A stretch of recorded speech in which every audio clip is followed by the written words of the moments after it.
Yeah, so the confidence comes with having a safety net and a cash reserve bucket, right? So nobody likes to hear that. It's not fun, Yeah. but the idea that everybody should have a savings account with 3 to 6 months their committed living expenses, right? So, after you sit down and do a budget and figure out what your income, your expenses are, it's not a guess number.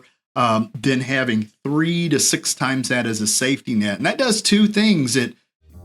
Welcome to Money Talk with Skylar Fleming, where money matters become conversation starters. Let's get talking. Welcome to today's episode of Money Talk with Skylar Fleming. In today's episode, we're talking with Chris Hensley about his podcast, talking about money, talking about investing, money fears, and feeling confident with money in our lives. Chris has a podcast and he's been hosting it for over 10 years, and he's also a financial advisor. He hosts a podcast called Money Matters, and I was recently a guest on his podcast. So if you want to go listen to that episode, I'll leave a link in the show notes. But to outline a little bit more of what we're talking about today, should you talk about money with friends? Should you talk about investing? These are great questions to be asking, and Chris and I dive into how they can be helpful or they could potentially be harmful. So you may hear me speak of an example where I don't think it's a good idea to talk about money, and I love talking about money. So make sure you stay tuned for this one. But Chris and I also get into why we like podcasting so much. And I would even encourage anyone who has some field of interest to start creating content around it so that you can use it as a way to talk to people that you want to be around. Want to be around your favorite authors? We'll start talking about the books you're reading and so on. Podcasts or other content can be a great way to get around those people that you look to for help or that you maybe want to have a conversation with. Today's segments are going to include the money talking points, of course, as well as a handy hint, a personal finance power-up, and I'm debuting a new segment called The Water Cooler. So be sure to stick around to the end for today's great episode. The money talking points for today's episode are, how do you feel confident with money? And 2, what are your money fears? With the money talking points in mind, let's get right into today's episode.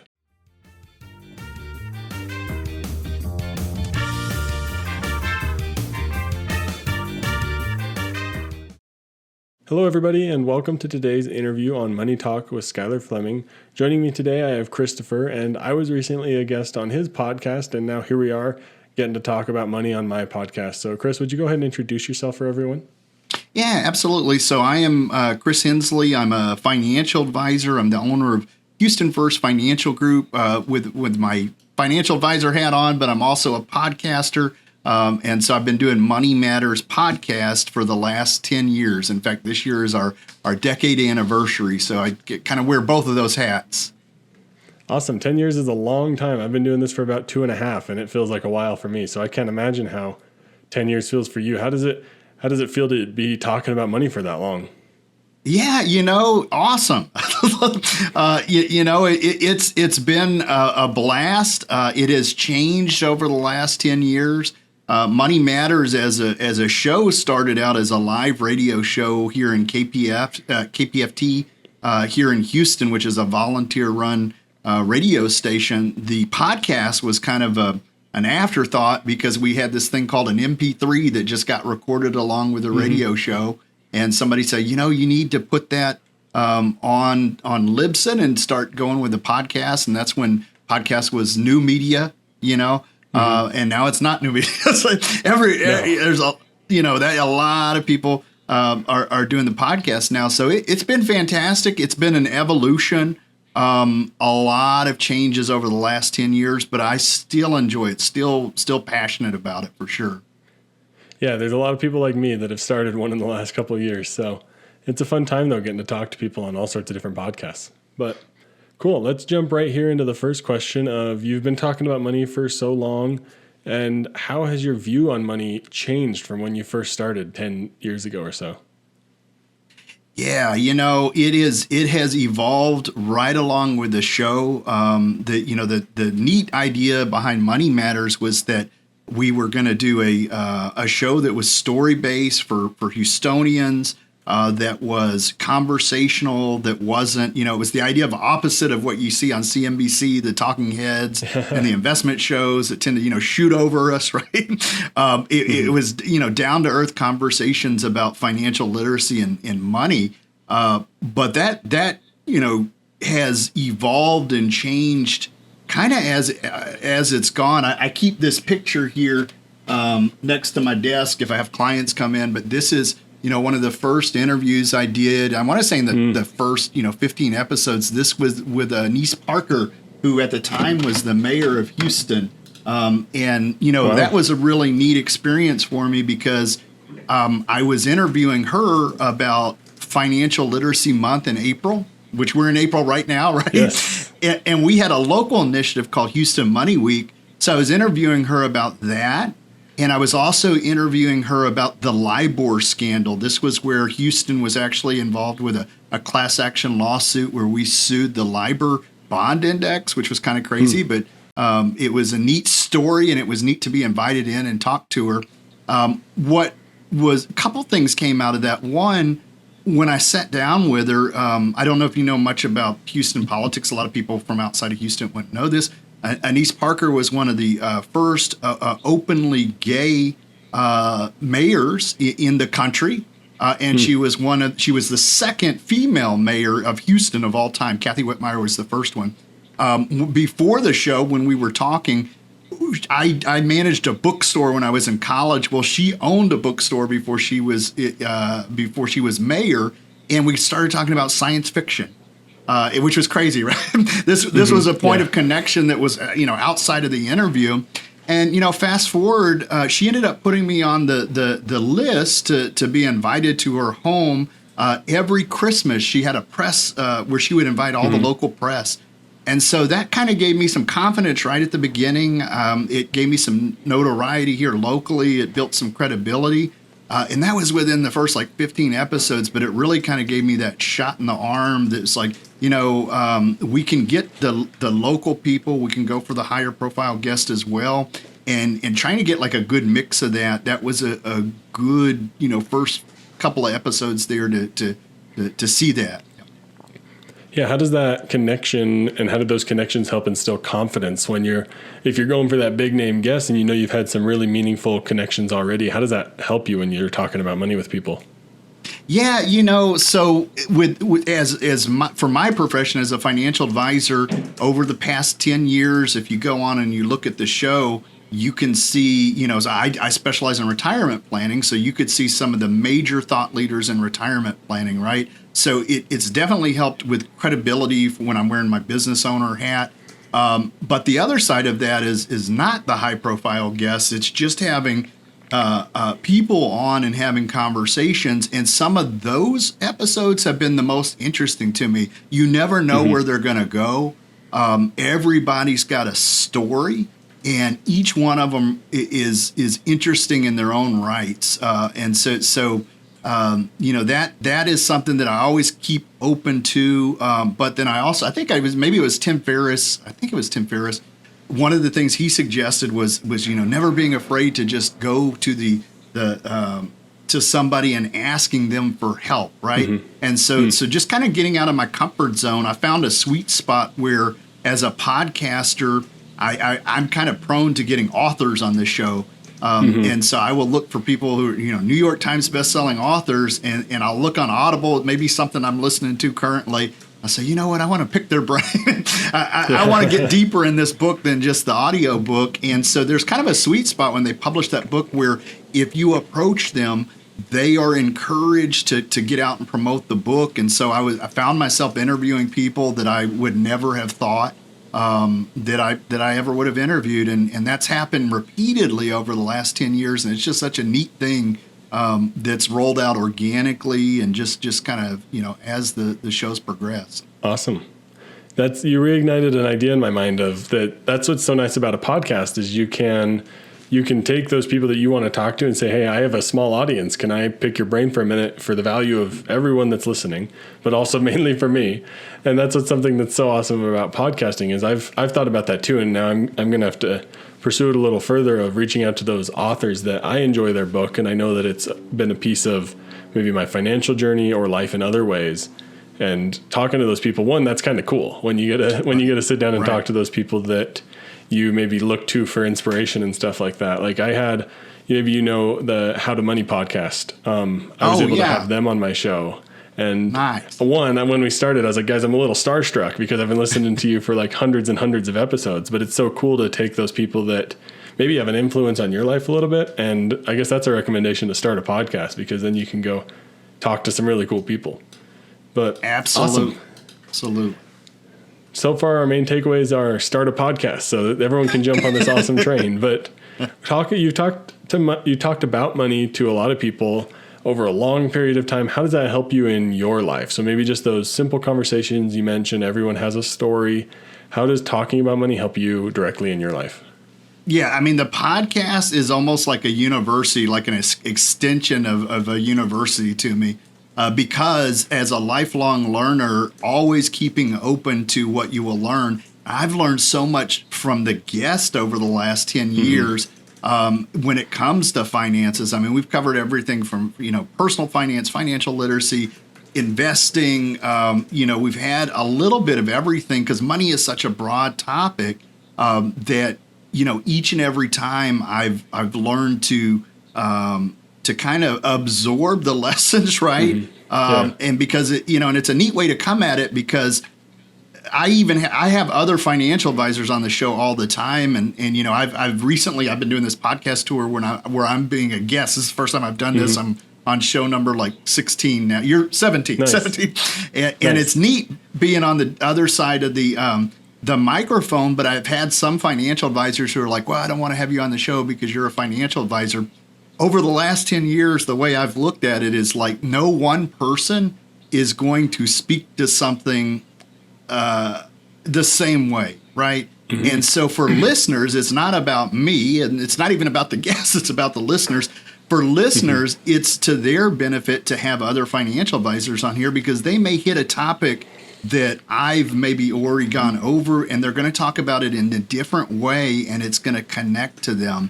So I'm very blue ocean, right? It's like all ships go up with a rising tide. And so all of those guests that I've had over the years, I've absorbed a lot of that information. I go out, I still do, I've got kind of a side hustle here where companies, besides doing my financial planning, I'll go out and I'll do financial literacy talks for companies that do financial literacy as part of their employee program, right? As part of their EAP through their health insurance. And so they'll hire me, and I'll do either webinars or in-person talks. And a lot of the stories that I weave into those presentations have come through stuff that the guests have shared with me over the years, because it's just that good. I've got kind of my, tried and true book of things that I use, but I've just, you just pick up these stories as you go, and it's so neat to see it that way. Yeah, stories are awesome to tell. And that's one thing that I love to tell, like, my friends and stuff when we get talking about my podcast. I'm like, guys, you won't believe this story. And I may have mentioned this on your podcast, I can't remember, but a few episodes ago, I had someone share that they were spending their money in order to make it so that they had to honestly tell their mom they couldn't help with the family and things like that. And stories like that, one, blow my mind, but it's so fun to hear. And I like what you said, that people share things differently, because, like, I can think of countless examples, and not off the top of my head, but there's so many times where we're speaking on this, we're talking about credit cards, right? I have probably 5 or 6 episodes about credit cards, but everyone's story is different. One guy talks about how he took it into his own hands to work with debt collectors.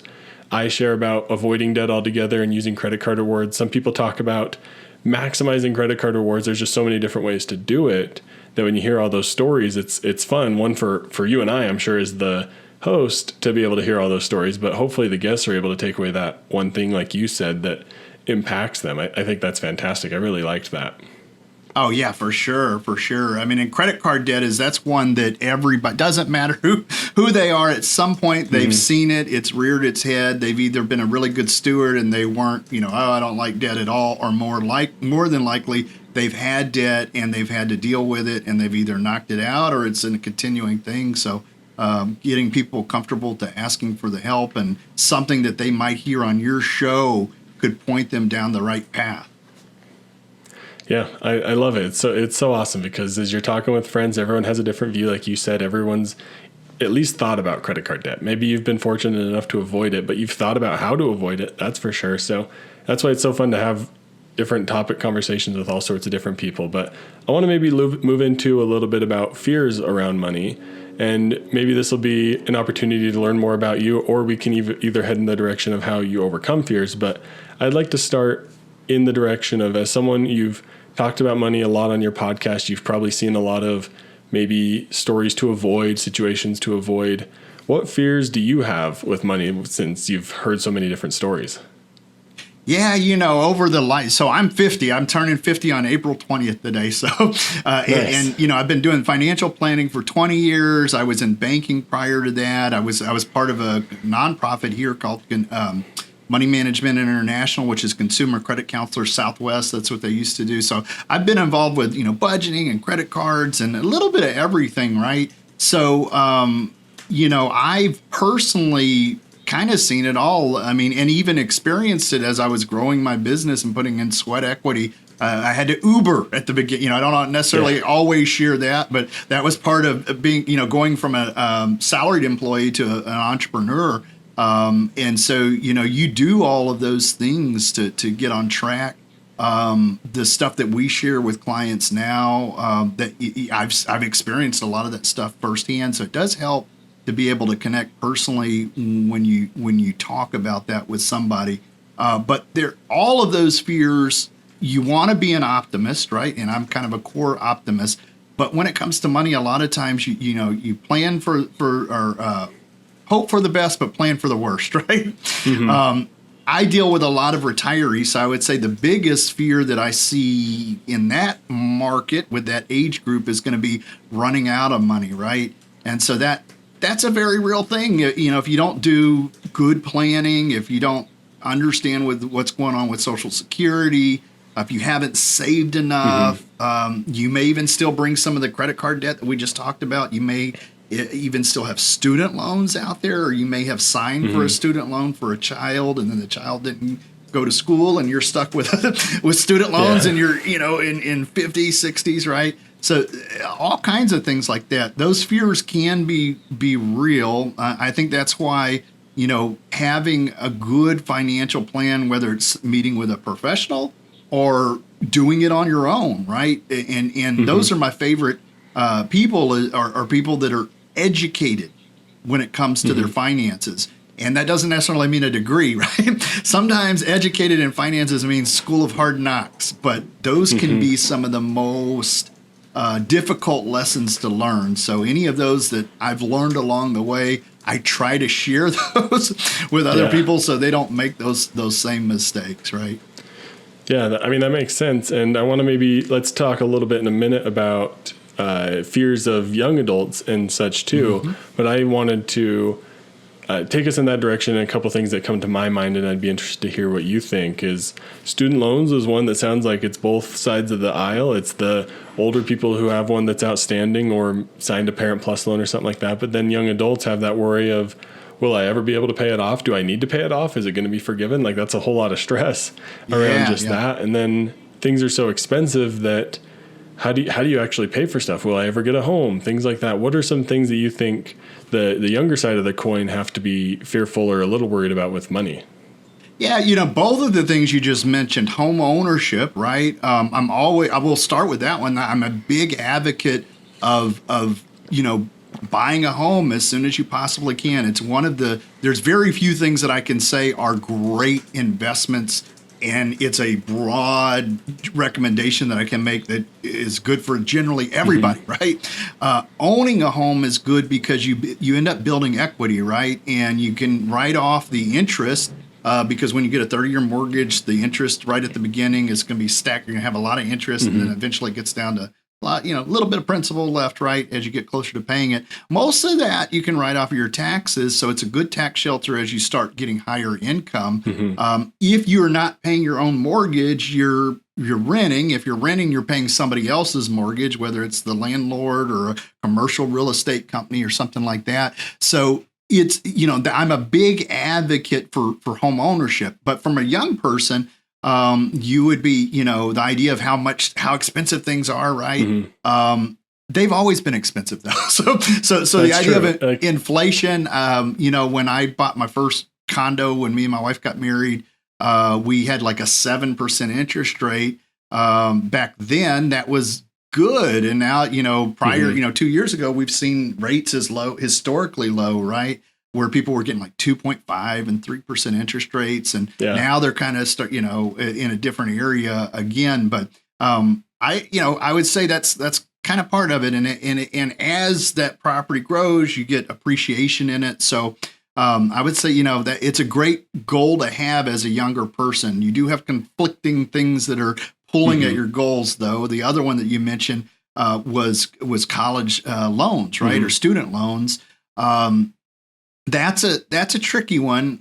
This is a moving target for sure, because when I was younger, you would try to, you try not to get, you don't want to go into debt, but the thinking was that a student loan was an investment in yourself. Typically, people who have degrees are going to have higher income than people that don't. I have seen recent, there's kind of a trend with some colleges moving towards lower tuition, or even the idea that maybe no tuition. There's been some of these colleges that have kind of rolled that out or test bubbled that. That would be awesome, right? I'd love that. I'd love the idea of anybody who raises their hand and says, I'd like to get educated and go get a degree, couldn't be, the barrier that is finances, right? The cost of tuition bars people from going down that road sometimes. On the other hand, if you don't pay your student loans back, and this is for my credit counselor in the back of my head telling me this, it is one of the few things that they could garnish wages for. So if you get somebody who falls into bad financial times and they think, hey, I'm not going to pay my student loans, they don't go away, right? These are things that they can actually garnish your wages. They could get it right out of the bank account. They can contact the HR person at your employer and connect to the payroll. So you definitely, if you get student loans, you want to make sure you're paying them back. And when I'm dealing with the people that are a little bit older, I tend to remind them that if the student decides to go to Europe and race motorcycles instead of completing the degree, if you sign a plus loan, you're on the hook for that. So make sure. It's also an opportunity if you're getting out into the work world and you're trying to build your credit and you don't, the idea of your parents signing off on it just to get a little bit of a better interest rate. Maybe this is when you start building that credit history of paying back your student loan consistently. And that's kind of the beginning of getting out in the world and establishing your credit for a young person. So a couple different ways to look at that. Yeah. And I think the thing is, if you're intentional about them, they don't have to be such big fears in your life. One thing that I took away from that is that your ultimate fear should be being overdue to the government, because that's when it's a real problem. Like the IRS, stay away. That's a big fear. Stay away from owing the IRS money. So, but even with student loans too, like if they're federal student loans, you don't want to get super behind on those because the government's the people with the power to do what they want. So they can change the contract or something like that. I don't know, but very few people can actually go into your bank account and get them or garnish them or put a freeze on them. Taxes and student loans and alimony even. So if you get divorced and you commit something in writing and you don't do it, those are the three things you can't just act like they're not there. They will come after you. So there we go. Avoid owing the government money or government sort of stuff and things like that. That's a no-go. Awesome. So now we talked a little bit about fears and being a little bit worried with our money. We're not sure if it's going to make us through retirement. We're not sure if we're going to be able to afford life. I liked what you said about it's going to be expensive no matter what when you're young. So I wrote down, don't overhype inflation. Don't blame everything on it. Things are going to be expensive and that's okay. But how do you feel confident with money? How do you turn those fears into, it's going to be okay. I'm going to buy a house eventually, maybe not right now, but how do you feel confident in the stage you're at? Yeah, so the confidence comes with having a safety net and a cash reserve bucket, right? So nobody likes to hear that. It's not fun, but the idea that everybody should have a savings account with 3 to 6 months their committed living expenses, right? So, after you sit down and do a budget and figure out what your income, your expenses are, it's not a guess number. Then having 3 to 6 times that as a safety net. And that does two things. It gives you that confidence that if somebody gets sick, the car breaks down, something's going on with the house, right? We have a place that we can dip into without messing us up on our finances, right? Yeah.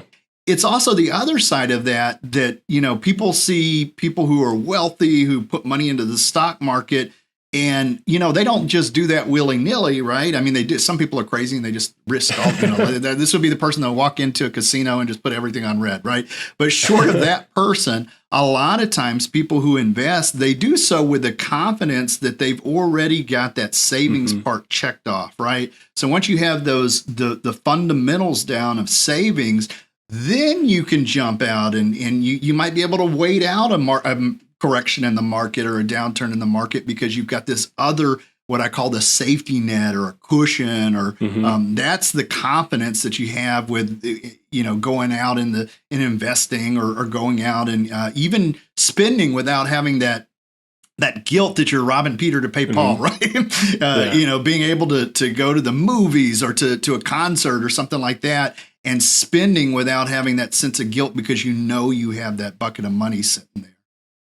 Awesome. Have a safety net. I love that. And that reminded me of a quick story. I was interviewing one of my friends on my podcast, and he talked about how they got a flat tire and that safety net was right there for him. And then a week later, my wife and I got a flat tire, and I blamed him because he jinxed it, but that safety net was right there for us. And we ended up saying, oh, the tread's not great. Let's just, instead of replacing one or two, let's do all four. And that didn't derail anything because we had that little car repair fund there. And now we can spend the next 6 to 8 months slowly rebuilding that because we'll be okay during that time. And that's what's so fun about having that safety net, like you said.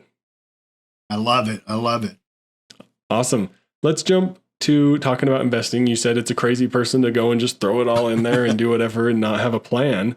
But for me, at my age, I'm 25, and my friends and I'll get a text from them and say, hey, Bitcoin's up. And I'm like, whoa, guys, calm down, from my experience hearing so many other people's stories. But is talking about investing with friends actually helpful, or does it just lead us to that FOMO mentality? Is it actually good? Should we be talking about investing?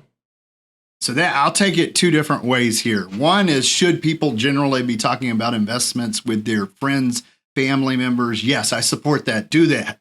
The other one is, should I be talking about investments with friends and family? And a lot of times I try to avoid that because being a financial advisor, you have to be very careful about making general recommendations. And so I'm always somebody, I always insist that if I'm taking on a client or if I'm talking about investing, that I do a full financial plan first. There are so many people when it comes to investing, this is what you're trying to avoid, sounding like you're making general investment recommendations and somebody saying, Chris said I should do this, that, or the other, and then they come back and sue. But that's not just me. I'm in one of the most litigious, regulated industries out there. So there's very specific rules about what we can talk about investing. But generally, I strongly encourage people to get out there and learn about investing. I never let anybody off of the hook, whether it's somebody who's 25 or somebody that's 65. In fact, I'm an active manager, so this is not just a buy and hold approach, and I can talk a little bit about the difference between that. But with that type of investment management, I appreciate people who are intelligent enough to understand what I'm doing. So I always encourage people, even late in life, I don't let people off the hook. You need to know what asset allocation is, modern portfolio theory of buy and hold. All of the stuff that we learn about investing is true. It works. But as an active manager, as people get closer to retirement, there's more of a risk of them getting drawn down in a market and then retiring and then having to kind of either reset or pushing their retirement date off. And so it's a different active management, or total returns, what I use. Absolute return, this is another word for the same thing. That's a different approach. And I would encourage people to seek help, right, when they get to that point, because that part of it can get complicated. There are things that are ancillary to just the investment piece, Social Security, Medicare, so much stuff that you can make mistakes on. But as a young person, you mentioned Bitcoin. So there's another example.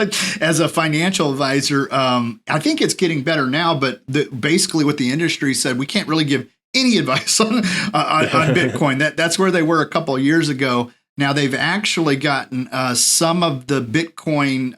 There are ETFs. Even BlackRock's got one out now. So you're seeing some what we consider legitimate fund families bring Bitcoin into the mix, right? So where this ends up down the road, where we're a little bit more freer to speak about it, that might change up. But right now, it's one of those things like, I can't touch that. It's like, cannabis stocks were another one, right? That my industry, they'll pick certain things and they'll say, okay, this we're not even going to touch with a 10-foot pole. And you just have to kind of like, all right. Do it on your own, but which is kind of unfortunate. But I also like the mindset, I guess, when you're talking to your friends about the financial advisor mindset of I can't give you a generalized recommendation because there's so much specific to it. Now we can talk about, hey, I like to invest in the S&P 500, but that maybe that's not what's best for you. Maybe you need something a little calmer. I don't know. But I like the approach of we can't give specific advice, and even that should probably extend to our friend circles, because there's still risk in telling your friends to say, hey, go put all your money in Facebook or some new startup, and then it goes to zero, then you're no longer friends. So keep it 100%, general, but even then maybe avoid that a little bit and realize that, hey, there's got to be a little bit more education. But let's go ahead and wrap up here. This has been a fantastic conversation, and there was a couple things we missed, so maybe a future episode is in the horizon. But I enjoyed this conversation today, Chris. Thank you so much for joining. Is there anything you'd like to add, or where can people find you or your podcast? Yeah, so for people who want to find out more, I would send them to the podcast, which is www.moneymatterspodcast.com. I'm actually, after 10 years, we started the YouTube channel about 2 years ago, and it was we were just posting videos up there, and I'm realizing, wait, that's not the right way to do it. we're having to go back and like actually start, building the YouTube site with the algorithms and everything. So I encourage people to actually go to the YouTube website and watch them that way as well. Hit subscribe on there, and that's where I would send them, I think. Awesome. Of course, there will be links in the show notes. That's the awesome thing about podcasts. So Chris, thank you so much for joining. This has been a real fun conversation. I love it. Skylar, have a good rest of the evening there.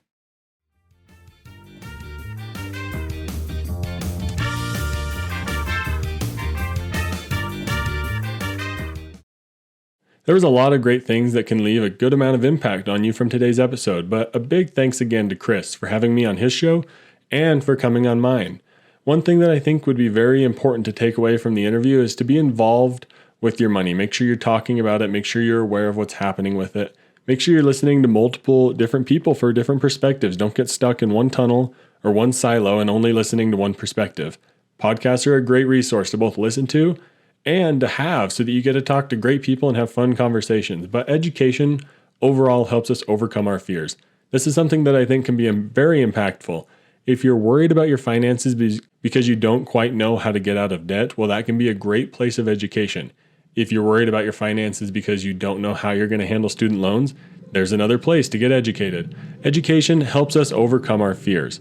One other thing that I took away that's impactful for me is to not give specific advice when I talk to people. Instead, talk about ideas and lessons, especially specific investing advice. It isn't good to receive or to give. It just leaves you feeling confused, and then if something goes wrong, then you feel a lot of anger or confusion, or you could be upset at your friends, or it can ruin relationships if you give specific investing advice and then it goes the wrong way. So make sure you're speaking about general investing tips, lessons, stories you have. But also, another thing that's impactful is the importance of an emergency fund when it comes to feeling confident around your money. If you're feeling worried about losing your job, it's probably because you don't have a decent emergency fund in place to help cushion that blow if you were to lose your job. So make sure you have that safety net in place when it comes to feeling confident, because it's really going to help you out. But that leads right into the money talking points, which we're going to talk about next.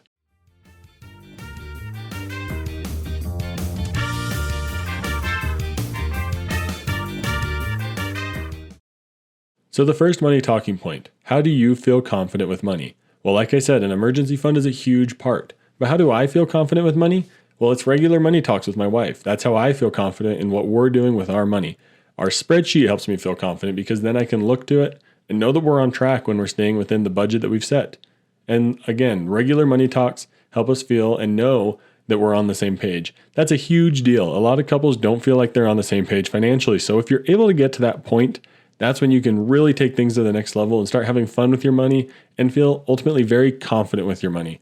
But the second money talking point is, what are your money fears? One of my money fears is that we're going to wait too long to start saving for retirement and that we won't be able to get enough saved for retirement. I know this seems kind of silly considering that I'm very young in the grand scheme of things and in the investing scheme of things, but we're waiting while Rebecca is in school, and those little bits of time that tick past worry me that we're going to wait just too long to get started and that it's not going to work out for us. But gratefully, I know we can do just a little bit, and I feel much better knowing that we're still investing a little bit while Rebecca's in school, which I think is something that helps you overcome those money fears. If you are in a place where that fear is real, or you are worried about your financial situation, see what little thing you can do to help calm that fear. For us, it's making sure we're still investing a little bit of money that we can right now while we're waiting to get through PA school and then start paying down the student loans, and then we can really get going on investing. So that was the money talking points. Next, I want to share a quick handy hint.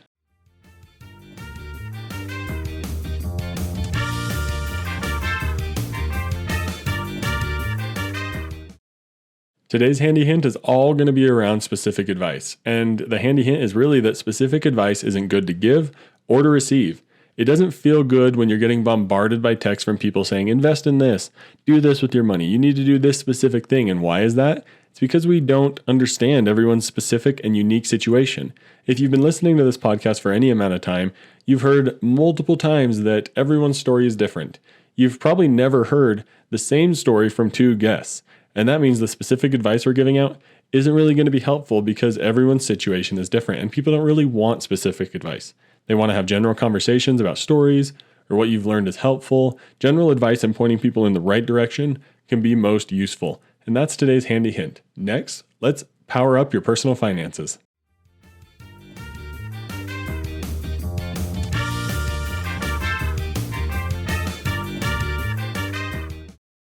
Welcome to the Personal Finance Power Up, and I want to talk about the power up that is a safety net. So let's power up your confidence in your money with having a safety net. It's how you stay on track. That safety net, like I said earlier, can be the key towards feeling unsure about your job and feeling okay. Even though you maybe could lose your job, you know you have a safety net in the background that's going to help you weather the storm of changing jobs, looking for a new job. You know you don't need to find one right away, so you can take a little bit of time to find the job that you want.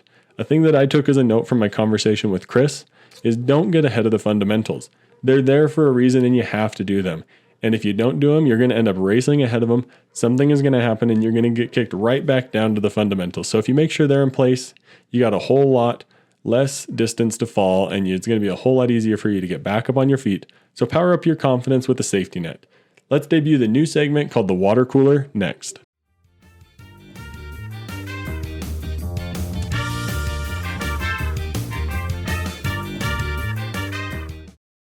Welcome to the water cooler. This is a chance for me to be able to talk about kind of whatever I want. So this is my little opportunity to share some of the thoughts I have in my mind, whether they're money or not.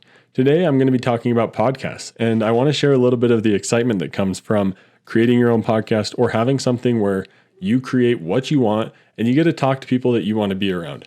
I shared in the interview that I got to talk to Matt and Joel from How to Money. Or I've been on Stacking Benjamin's podcast before, or I get to talk to guests like Chris or my recent guests. It's been so fun having conversations with people who are like-minded, people who share same interests, and even some of the people that I've had on have completely different views on money. And that's so fun to hear and talk about with my wife and share those ideas with my friends and family. So I'd really consider it. Start your own podcast, start your own YouTube channel, start your own blog, whatever you want to do. Find a topic or a craft or something you enjoy and create some content around it. It's going to help you get involved in that sphere. And another thing I want to talk about a little bit is potentially changing up my online presence.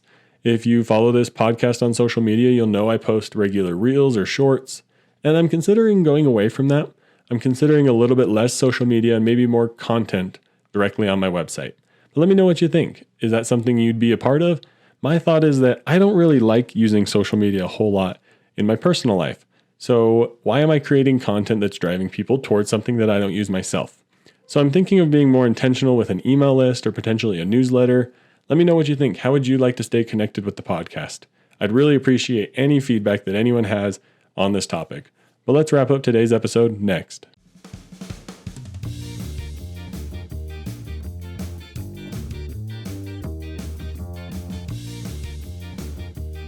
Thank you again to Chris for coming on today's episode. I hope that you were able to take something away from today's episode.